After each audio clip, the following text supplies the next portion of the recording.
પાછો નવો જન્મ દઈ દે. આપણે પૂન કર્યું હોય તો આપણે નવો જન્મ દે, પાપ કર્યો તો હાકડ બાંધી દે. લ્યો કોણ બાંધી દે? હમણાં બીજું કોણ? કોઈ અમરનો પાટો લઈને આયા નથી તો આપણે મરી નહીં જવાનું.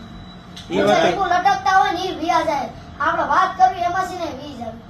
ભગવાન આમ મોત આમ ખાતા ખાતા દે દે, આમ હાલતા હાલતા દે દે, બેઠતા બેઠતા દે દે, ઈ મોત હારું.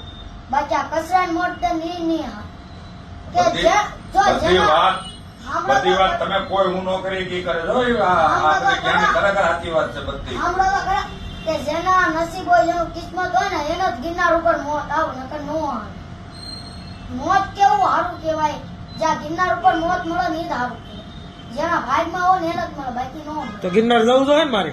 હું એટલે આમ નામ નો મરે. આપણો સમય આવે ઉપર આપણી સીટી પાકે ને ત્યારે હારા હારા વ્યા જાય ને ક્યાં આપણે કોઈને પૂછવા ઉભું રહ્યું. આપણે મરવી ત્યારે આપણે લાજમાં જ ઉભા થઈને એમ કહે કે હું મરી ગયો કહેવાય છે. એ વાત સાચી. આમ હમું રોતા હોય ને આપણો હાથમાં ઉપર હોય, આપણો જીવ હમણાં જ લઈને જતો હોય, આપણે જ ખાલી પડ્યા હોય, આપણું કૂતરું પડ્યું હોય. જો આપણો જીવ તો હમણાં જ લઈને ગયો, આપણો જીવ બીજા પક્ષીઓમાં નાખી